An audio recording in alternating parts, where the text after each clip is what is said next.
Hi, everyone. Welcome back to my channel. This is Josie's Point of View, where we focus on human interest stories from the Carolinas and beyond. Today's Wednesday, and it's December the 11th, 2024. Thank you so much for tuning in. If you're new to my channel, I want to thank you so much for stopping by. I hope you find the information here to be informative. And if you're a returning viewer, by all means, thank you for coming back. I always say the tide changes so frequently on these YouTube streets. So you always have to acknowledge where your support comes from. And I want you to know I sincerely thank you for your support. Feel free to like and to share this video. And don't forget to subscribe. And our story today comes out of Wake County, specifically Charlotte, North Carolina. Take a look at the headline. And it reads, former North Carolina high school teacher sentenced to more than 80 years for sexual assault. I'll provide you with a summary here, and I'll identify some of my sources for you in the description box. This is a case that has left victims feeling somewhat optimistic about the future of sexual assault cases as they progress through the legal system because, you see, every once in a while there is a verdict and a sentence that sends such a strong message that victims sit up and take notice. They take a sigh of relief and they're paying attention because for too long many victims have felt devalued by the courts, but today's victory is definitely one that's worthy of a celebration. And as we prepare ourselves to explore today's video, I want to begin with a warning. Well, maybe I should say a cautionary note. The content of today's video is sensitive, and possibly a few of my audience members may find it a bit triggering.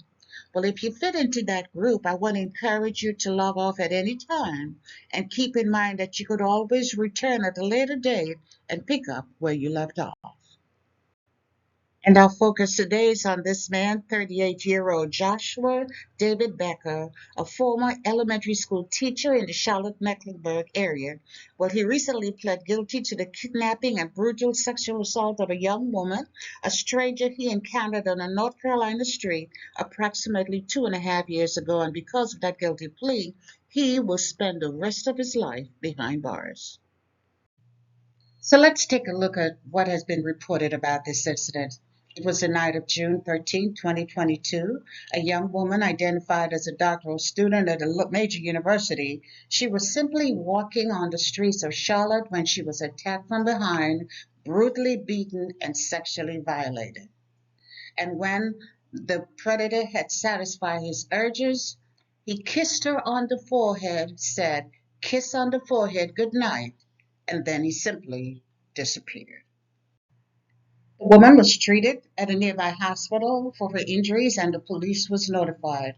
And a few days later, police did make an arrest. They arrested Joshua David Becker in Virginia and charged him with first-degree forcible RAPE, first-degree sexual offense, first-degree kidnapping, and assault inflicting serious bodily injury.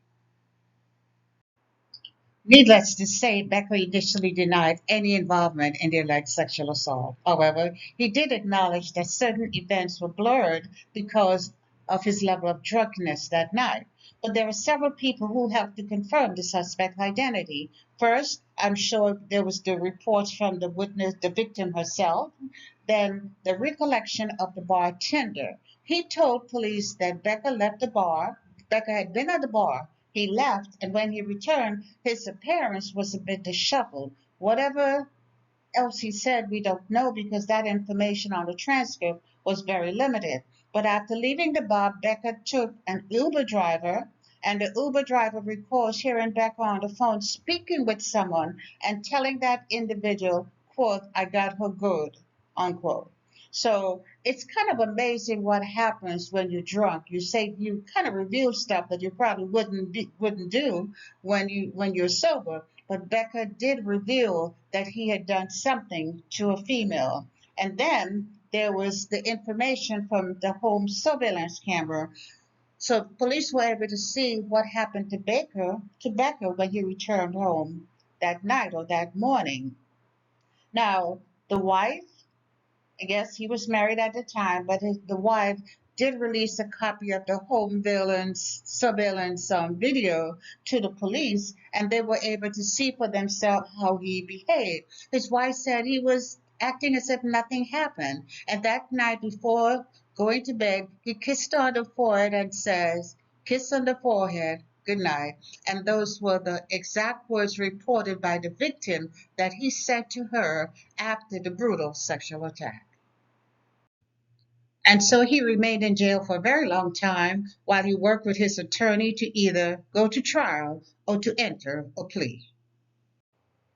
And on Monday, December the 9th, 2024, Becker appeared before a judge in a Wake County courtroom and entered his plea, a plea of guilty as charged. He pled guilty to 6 felony counts, including RAPE, kidnapping, and personal injury. His appearance was a lot different now. His frame was much larger, and as he stood in that courtroom wearing that orange and white jumpsuit, he entered his plea and he begged the judge for leniency. Imagine that.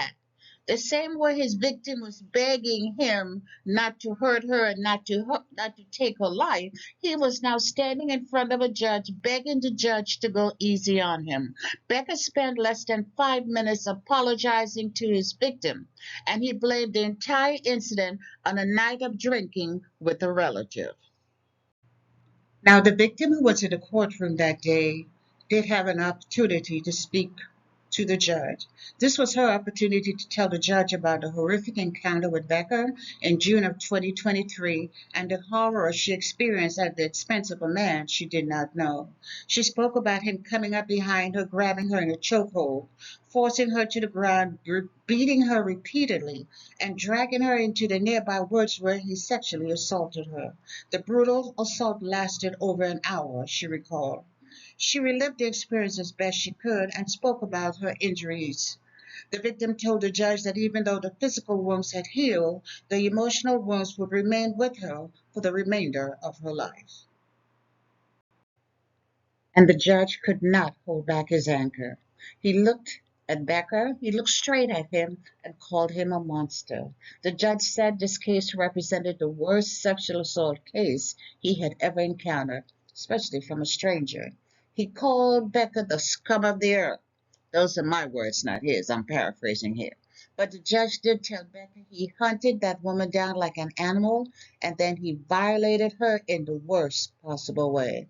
The judge did call him a monster and a predator. He told him that since the victim would never be freed from that night, Becker would have the same privilege.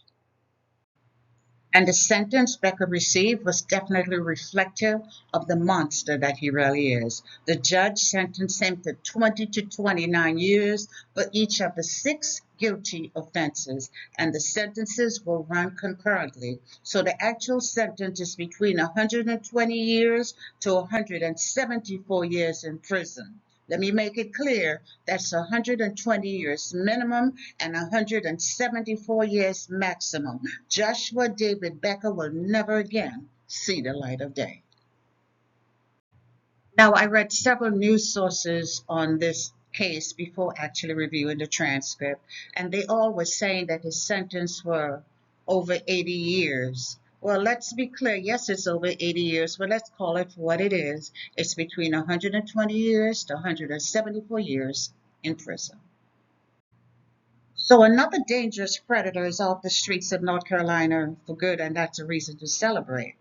But keep in mind that while victim advocates are clearly celebrating this victory, we should be reminded that it's a minute dot in comparison to the thousands of victims, both men and women, who are eagerly awaiting their day in court, which all of the judges would weigh the evidence and rule such as this one did, but that doesn't generally happen. It's not usually the case. You just never know how these things are going to turn out. So, ladies and gentlemen, continue to pursue your victory and your justice.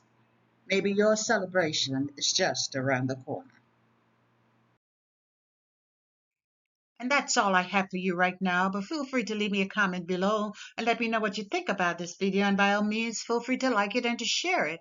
And if you haven't done so already, I want to invite you to subscribe to my channel by clicking on that red subscribe button. It's on the bottom right hand corner of your screen. And if you click on the bell that looks like just like this one, that's the notification bell. If you click on that notification bell, you'll be the first to know whenever a new video is uploaded. I thank you for watching, and I'll talk to you soon. Bye.